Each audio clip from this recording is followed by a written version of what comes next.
Tuhan bersamamu. Inilah Injil suci menurut Matius. Dimuliakanlah Tuhan.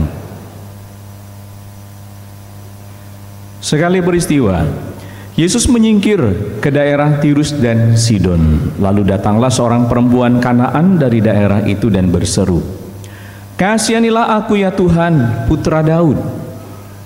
Karena anakku perempuan kerasukan setan dan sangat menderita."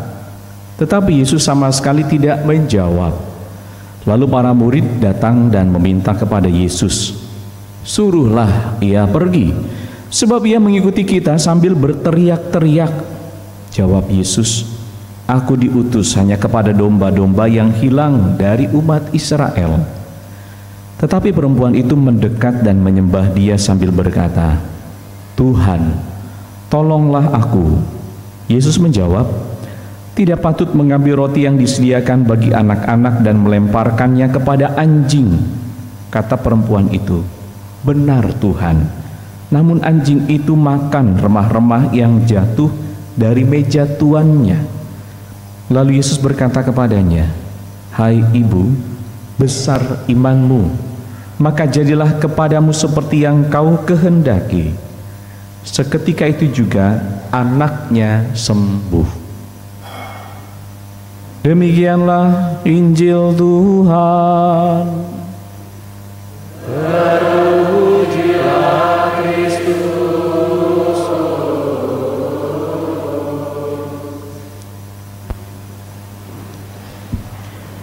Bapak, Ibu, dan saudara-saudara yang dikasihi Tuhan, dalam bacaan hari ini, Minggu Biasa ke-20, seorang ibu datang kepada Yesus dan murid-muridnya meminta bantuan karena anaknya sedang sakit, kerasukan setan, sangat menderita. Padahal Yesus datang ke tempat itu hanya lewat, ia menyingkir ke daerah Tirus dan Sidon. Bapak Ibu terkasih, kalau saya gambarkan bacaan Injil hari ini mirip seperti ibu-ibu lagi nonton drakor, anaknya minta digorengin telur. Kira-kira akan dilanjutin nggak nonton drama Koreanya? Lagi seru nih drama Koreanya, anaknya merengek, "Ma, bikinin telur dadar." Ibunya akan bilang apa? Enggak, bikin sendiri udah gede, kayak gitu aja nyuruh ibu. Kan bisa jadi gitu ya, karena lagi asik nonton drakor. Hal yang sama juga ketika anak-anak lagi main Mobile Legend bareng katanya, "Dek, itu tolong angkat jemuran, diangkat, udah mau hujan." Akan dikerjain nggak? Kira-kira akan dikerjain nggak? Nggak akan. Kenapa nggak akan dikerjain? Lagi asik main Mobile Legend, kok ibu malah nyuruh angkat jemuran. Maka anak akan bilang, "Udah suruh si kakak aja yang ambil, atau suruh si adik, ini lagi main game, ntar mati lagi." Terus giliran gamenya mati, yang disalahin adalah siapa yang nyalahin? Mamanya yang disalahin. Gara-gara mama sih, jadi aja kalah. Gitu kan kurang lebih. Nah sekarang kalau bapak-bapak contohnya apa ya? Oh, bapak-bapak gampang. Bapak-bapak lagi ngopi, ya, ketika lagi ngopi terus diminta sama ibu, "Pak, tolong itu gas udah habis atau sampah tolong dibuang ke belakang." Akan dikerjain nggak? Nggak akan. Ayah pasti akan nyuruh yang lebih rendah lagi, "Udah suruh aja si Ade itu buang sampahnya, lagi enak-enak ngopi juga." Mungkin kurang lebih seperti itu. Gambaran seperti itu hampir mirip dengan gambaran Yesus menyingkir ke daerah Tirus dan Sidon. Bapak Ibu terkasih, ada kata menyingkir. Kalau kata menyingkir menggambarkan Yesus itu, kalau dalam gambaran saya adalah dia capek, dia lelah, dia pengen healing sama murid-muridnya 12. Maka ketika pengen jalan-jalan, tiba-tiba ada datang ibu-ibu ngikutin, teriak-teriak, anaknya lagi sakit. Tetapi menariknya adalah di sini, lihatlah, Yesus pun memberikan satu respon yang sungguh sangat tidak masuk akal kalau dia adalah seorang Tuhan, tapi ini ditunjukkan oleh seorang Yesus yang juga adalah seorang manusia. Di sana dikatakan, seorang perempuan Kanaan dari daerah itu berseru, "Kasihanilah aku ya Tuhan, putra Daud, karena anakku perempuan kerasukan setan dan sangat menderita." Tapi Yesus sama sekali tidak menjawab. Kesel nggak? Kesel. Kalau kurang kesel silakan Anda datang ketika sakit ke IGD, lalu dokternya nggak segera mengobati Anda. Kurang lebih mungkin gambarannya seperti itu. Kita bisa marah, kita bisa kesel, kita bisa mencak-mencak, bahkan kita bisa ngobrak-ngabrik mungkin di rumah sakit ketika udah tahu orang sakit kok dokter tidak segera menyembuhkan, malah cuma ngeliatin doang. Udah diliatin, dokternya pergi lagi ke tempat lain, ini pasiennya udah lama ditinggalin 30 menit. Ketika 30 menit dibilangnya adalah, ibu nanti segera hubungin saya, dokternya lupa. Saya pernah dalam pengalaman itu, akhirnya saya disadarkan ternyata di IGD itu kalau bapak ibu sedang sakit, yang jaga, keluarga yang jaga mesti cerewet dan ngeyel, karena kalau enggak kita akan terlupakan. Bener apa salah yang pernah ke rumah sakit? Bener ya, apalagi Anda adalah pasien BPJS. Wah udah deh, udah BPJS di UGD, nggak ada orang dalam dan segala macamnya, udah rumah sakit akan serasa tinggal mengantar nyawa. Maka gambaran bacaan hari ini pun sama. Seorang ibu perempuan Kanaan berkata kepada Yesus, berteriak-teriak, "Kasihanilah aku ya Tuhan, putra Daud, karena anakku perempuan kerasukan setan dan sangat menderita." Ia sungguh membutuhkan bantuan, tapi Yesus tidak menjawab, seolah-olah Yesus tidak mendengar. Kecewa yang kedua adalah di sana dikatakan, para murid datang dan meminta kepada Yesus, suruhlah ia pergi sebab ia mengikuti kita sambil berteriak-teriak. Disinilah saya belajar, benar ya, kalau diikuti nama ibu-ibu tuh annoying kalau bahasa anak sekarang, menjengkelkan. Itu persis kayak mama-mama baru bikin Instagram terus pengen ngefollow anaknya IG-nya. Seneng nggak?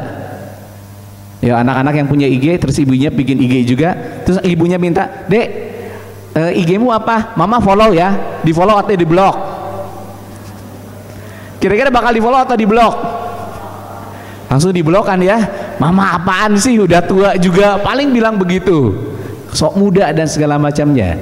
Gambaran kurang lebih seperti ini yang juga terjadi. Ternyata murid-murid pun berupaya ingin mengusir si ibu tersebut. Bapak ibu terkasih, apa yang menarik dari bacaan Injil hari ini adalah ketika saya perhatikan, pertama, saya belajar sungguh bagaimana ibu-ibu berusaha, atau dalam bahasa lain yang seringkali dikenal adalah the power of emak-emak. Lampu sen kiri belok ke, jangan dijawab, berarti itu bukan warga Thomas ya. Di sini belajarnya adalah seorang ibu akan berupaya keras agar anaknya, keluarganya, siapapun yang dalam rumahnya bisa mendapatkan kehidupan. Maka saya belajar sungguh ternyata dalam rumah, dari semua anggota keluarga yang di rumah, yang nggak pengen sakit atau jangan sampai sakit cuma satu, ibu nggak boleh sakit. Karena kalau ibu sakit, serumah akan ikut sakit. Kalau bapak sakit, sekeluarga ikut sakit nggak? Nggak, aman. Yang penting mama nggak sakit. Tapi kalau mama sakit, serumah akan ikutan sakit. Bener salah? Bener. Ya kurang lebih seperti itulah. Maka adik-adik, anak-anak, yuk dijaga mamahnya jangan sampai sakit, jangan sampai mamahnya gampang marah, hipertensi, kolesterol dan segala macamnya gara-gara sering ngegas. Betul kan ya? Yang paling banyak ngegas di rumah bapak atau ibu? Wajar kalau ibu-ibu sering gas, karena ibu masak itu pakai gas. Gas di tangan pindah jadi ke mulut. Mari kita pelajari apa menarik dari bacaan Injil hari ini. Pertama saya pelajari dari bacaan Injil hari ini adalah jangan mudah kecewa dengan usaha. Kenapa jangan mudah kecewa? Saya belajar dari bacaan Injil hari ini, sebetulnya kalau kita gambarkan kita menjadi seorang perempuan Kanaan yang anaknya sedang sakit, kita kecewa sama Tuhan tidak dengan respon Tuhan seperti itu? Kecewa. Tapi ingin saya luruskan, kita tidak pernah punya Tuhan yang mengecewakan. Tetapi yang terjadi adalah kita kecewa bukan pada Tuhan, tapi kita kecewa pada kenyataan. Berbeda. Kecewa pada kenyataan bukan kecewa pada Tuhan, karena Tuhan tidak pernah mengecewakan. Apa tandanya Tuhan tidak mengecewakan? Yang pertama, kalau saya gambarkan perempuan ini yang seorang ibu dari Kanaan ini datang meminta belas kasih, dia kecewa karena dia berharap pada Yesus. Jawaban Yesus ternyata berbeda, tidak segera menyembuhkan. Yang kedua, murid-murid pun berupaya untuk mengusirnya agar dia diam segala macamnya. Dia pun kecewa karena seolah-olah ditolak oleh murid-murid Yesus, bukan dibawa kepada Yesus untuk dibantu. Tetapi saya menariknya di sini bacaan ini adalah bukan kecewa dengan Tuhan, dia kecewa dengan kenyataan. Kenapa kecewa dengan kenyataan? Karena aslinya saya dan saudara itu punya harapan. Saat kita berjuang, kita punya harapan, tapi ketika harapan tidak sesuai dengan kenyataan, maka disitulah kita kecewa. Kita bukan kecewa dengan Tuhan, tapi kecewa dengan kenyataan. Maka kita pelajari di bacaan Injil hari ini, apa yang bisa kita petik adalah pertama, belajarlah menerima kenyataan apapun. Karena seringkali yang melukai kita adalah kita tidak mau menerima kenyataan kekecewaan yang terjadi. Kedua, yang saya pelajari di bacaan Injil hari ini adalah kalau kita katakan Tuhan mengecewakan, saya akan katakan itu keliru, karena Tuhan tidak pernah mengecewakan. Apa tandanya Tuhan tidak mengecewakan? Sekalipun Tuhan tidak menjawab wanita tadi, tapi Tuhan tidak menolaknya. Ada hal yang menarik yang dilakukan oleh perempuan tadi ketika dia berseru tapi Tuhan tidak menjawab. Yang dia lakukan 2 langkah kemudian, inilah kunci untuk mendapatkan berkat. Kalau berseru tidak didengarkan oleh Tuhan, yang dilakukan wanita ini, dia datang mendekat dan menyembah kepada Tuhan. Sekarang menjadi pertanyaan saya dan saudara, Bapak Yu pernah kecewa dengan orang? Pernah. Kalau kecewa dengan orang, apa yang terjadi? Kita akan menjauh dari orang tersebut, memutus relasi, ngeblokir dan sebagainya, karena kita kecewa dengan orang tersebut. Tapi kalau kita kecewa dengan Tuhan, salah besar kalau kita memutus relasi dengan Tuhan, karena Tuhan tidak bisa diputus. Yang ada Tuhan makin mendekat. Sama seperti bacaan Injil hari ini, lihatlah, Yesus tidak pergi kemanapun sekalipun ibu itu kecewa dengan kenyataan.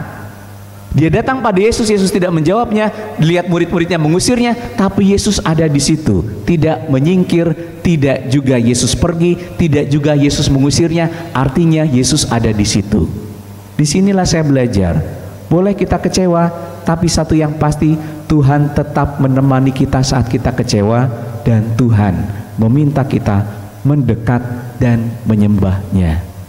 Kadang-kala dalam hidup kita hanya berhenti sampai kecewa.